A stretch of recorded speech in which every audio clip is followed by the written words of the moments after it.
بسم الله الرحمن الرحيم. الحمد لله الكبير المتعال، والصلاة والسلام على رسوله المختار وعلى آله وصحبه الأطهار، أما بعد. قال النبي صلى الله عليه وسلم: حق المسلم على المسلم ست، إذا لقيته فسلم عليه، وإذا دعاك فأجبه، وإذا استنصحك فانصح له، وإذا عطس فحمد الله فشمته، وإذا مرض فعده، وإذا مات فاتبعه. رواه مسلم رحمہ اللہ. نبی کریم صلی اللہ علیہ وسلم نے فرمایا، ایک مسلمان کے دوسرے مسلمان پر 6 حقوق ہیں. پہلا، جب وہ ملاقات کرے تو اس پر سلام کرے، اور اگر اسے دعوت دی جائے تو اسے قبول کرے، اگر کوئی اس سے نصیحت طلب کرے تو اس کے لیے نصیحت کرے، اور اگر جب وہ چھینکنے کے بعد الحمدللہ کہے تو اس کا جواب دے، اور اسی طریقے سے اگر وہ مریض ہو جائے تو اس کی عیادت کرے، اور اگر اس کا انتقال ہو جائے تو اس کے جنازے کی اتباع کرے. محترم حاضرین، جس وقت سے ہم لوگ گزر رہے ہیں، یہ بے شک ہمارے لیے ایک ایسا وقت ہے کہ مسلمان دوسرے مسلمان سے متعلق بہت ہی زیادہ آسانی کے ساتھ حقوق کی پامالی کر کے نکل رہا ہے. رمضان کا مہینہ ہے، سوچا کہ اس پر بھی کچھ گفتگو ہو جائے. نبی کریم صلی اللہ علیہ وسلم نے جہاں ایک مسلمان کے دوسرے مسلمان پر اللہ تعالیٰ کے حقوق ہیں ہی، بندوں کو ادا کرنا چاہیے، لیکن ساتھ ہی ساتھ جو ہمارے اپنے مسلمان بھائی ہیں، ایک دوسرے پر جو حقوق بنتے ہیں، جنہیں ادا کرنا فرض ہے، واجب ہے، کرنا ہی ہوگا، جس کے نہ کرنے سے اللہ تعالیٰ کے پاس پکڑ ہوگی، جس کے بارے میں آپ کے سامنے پچھلے دروس میں کئی احادیث بھی رکھی گئی تھی. اسی سلسلے میں ایک اور حدیث اس میں آپ صلی اللہ علیہ وسلم نے بیان کیا کہ ایک مسلمان کے دوسرے مسلمان پر 6 حقوق ہیں.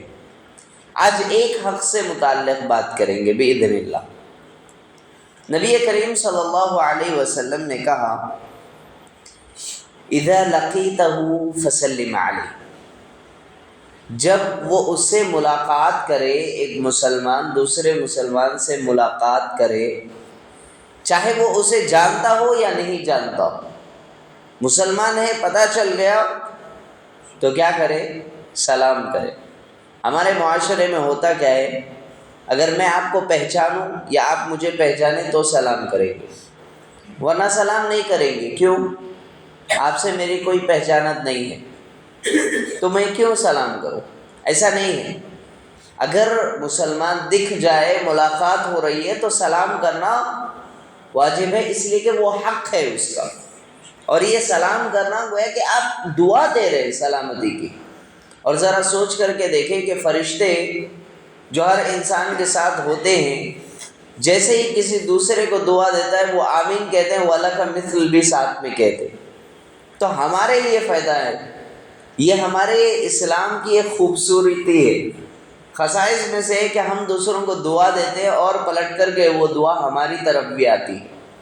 تو یہاں پر نبی کریم صلی اللہ علیہ وسلم نے کہا کہ سلام کو عام کرنا، پھیلانا، یہ اسلام کے بہترین اعمال میں سے ایک عمل ہے. ایک صحابی نے نبی کریم صلی اللہ علیہ وسلم سے سوال کیا، اللہ کے رسول، ای الاسلام خیر، اے نبی کریم صلی اللہ علیہ وسلم ذرا بتائیں کہ اسلام کا کون سا بہترین عمل ہے، خیر کا عمل ہے کہ میں اسے بجا لوں، کون سی اچھی چیز ہے میں کرتا رہوں؟ تو آپ صلی اللہ علیہ وسلم نے بیان کیا، تطعم الطعام، تم کیا کرو، کھانا کھلایا کرو غریبوں مسکینوں کو، یا اسی طریقے سے مہمان نوازی ہو، یہ تمام چیزیں اس میں شامل ہیں۔ وَتَقْرَأُ السَّلَامَ عَلَى مَنْ عَرَفْتَ وَمَنْ لَمْ تَعْرِفْ، اس کے بعد آپ نے کہا کہ تم کیا کہو، تم سلام کو عام کرو، سلام کہتے رہو ہر اس شخص کو جس کو تم جانتے ہو اور جس کو تم نہیں جانتے، چاہے تم کسی کو جانتے ہو یا کسی کو نہیں جانتے، اس کو بھی تم سلام کیا کرو۔ یہ نبی کریم صلی اللہ علیہ وسلم نے واضح انداز میں کہا، اور یہ صحیح بخاری اور صحیح مسلم کی روایت ہے۔ تو سلام کو عام کرنا ملاقات کے وقت یہ سنت ہے، نبی کریم صلی اللہ علیہ وسلم نے اس سے متعلق بیان کیا ہے۔ اور اتنا ہی نہیں، اس کا رد کرنا اور یعنی اس کے جواب میں بھی سلام کرنا یہ بھی ایک بہترین عمل ہے، جیسا کہ سورۃ النساء کے اندر اللہ سبحانہ و تعالیٰ ارشاد فرماتے ہیں، وَإِذَا حُيِّيتُم بِتَحِيَّةٍ فَحَيُّوا بِأَحْسَنَ مِنْهَا أَوْ رُدُّوهَا إِنَّ اللَّهَ عَلَى كُلِّ شَيْءٍ حَسِيبٌ۔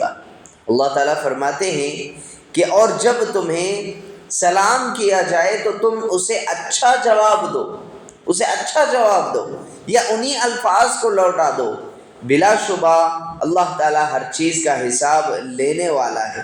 تو اس سے پتہ چلا کہ انسان کو اگر کوئی سلام کرے تو اس کے جواب میں سلام کا جواب بھی اچھے انداز میں دینا چاہیے۔ ذرا دیکھیں کہ جب کوئی السلام علیکم کہہ رہا ہے تو پھر اس کے لیے نبی کریم صلی اللہ علیہ وسلم نے کیا کہا، 10 نیکیاں۔ آپ کو کسی نے آیا سلام کیا السلام علیکم، تو جواب میں کیا کریں گے، ہم مزید اچھا جواب دیں گے، وعلیکم السلام ورحمۃ اللہ وبرکاتہ۔ تو نبی کریم صلی اللہ علیہ وسلم نے کہا کہ جو بندہ کہتا ہے کہ السلام علیکم، اسے 10 نیکیاں لکھی جاتی ہیں۔ پھر اگر کوئی ورحمۃ اللہ کا اضافہ کر دے تو مزید 10 نیکیاں، اور پھر وبرکاتہ کا لفظ اضافہ کر دے تو مزید 10 نیکیاں، ٹوٹل 30 نیکیاں لکھی جاتی ہے، سبحان اللہ۔ اور اللہ سبحانہ و تعالیٰ کے پاس نیت کے مطابق اور اسی طریقے سے اس کی جس انداز جو انداز اپنا رہا ہے وہ سب چیزیں رکھ کر کے اللہ تعالیٰ کے پاس تو مزید نیکیاں لکھی جاتی ہیں۔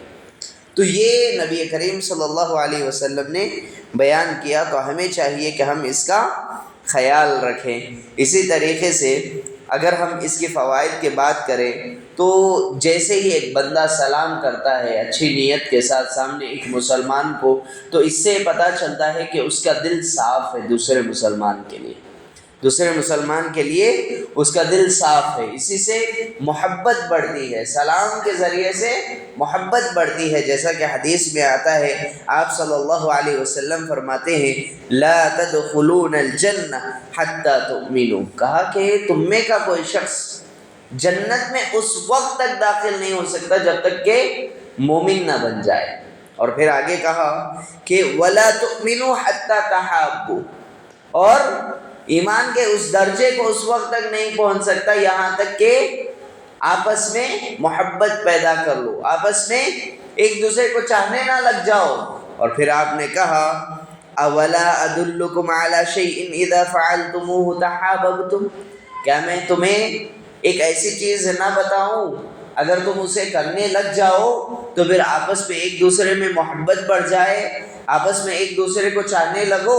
تو پھر آپ نے کہا افشوا السلام بینکم، تم کیا کرو، سلام کو عام کرو، خوب عام کرو، تمہاری اچھی نیت کے ساتھ تمہارا سلام نکلنا چاہیے ایک دوسرے کو۔ اور یاد رکھو کہ ایک دوسرے کو سلام کرتے ہوئے ایسا نہیں ہونا چاہیے کہ تم صرف جسے جانتے ہو صرف اسی کو سلام کرو، نہیں، بلکہ سلام کو عام کرو، ہر ایک سے سلام کرو، مسکرا کر کے ملو، مسکرانا صدقہ ہے، تو مسکراتے ہوئے ملو نا، کیا بات ہو رہی ہے، اچھے انداز میں سلام کرتے ہوئے۔ تو ایک مسلمان کا دوسرے مسلمان پر یہ حق ہے کہ وہ سلام کرے۔ جب حق کہتے ہیں تو حق کی پامالی پر عذاب ہوتا ہے، اس بات کا ہمیں خیال رکھنا چاہیے۔ اسی طریقے کی بہت ساری احادیث ہمیں ملتی ہے، جیسا کہ ایک اور حدیث بھی ہے، امام احمد بن حنبل رحمہ اللہ اپنی اس میں لاتے ہیں اپنی کتاب میں، افشوا السلام تسلموا، کہ تم سلام کرو اور پھر سلامتی والے ہو جاؤ۔ تو اس طرح کی روایتیں ہمیں ملتی ہیں، تو ہمیں چاہیے کہ نبی کریم صلی اللہ علیہ وسلم کی اس بات پر عمل کرتے رہیں۔ اللہ سبحانہ و تعالیٰ سے دعا ہے کہ اللہ سبحانہ و تعالیٰ ہم تمام کو ایک مسلمان کے جو ہم پر حقوق ہیں انہیں صحیح انداز میں بجا لانے کی توفیق دے۔ آمین یا رب العالمین۔ سبحانک اللہم و بحمدک، اشہد ان لا الہ الا انت، استغفرک و اتوب الیک۔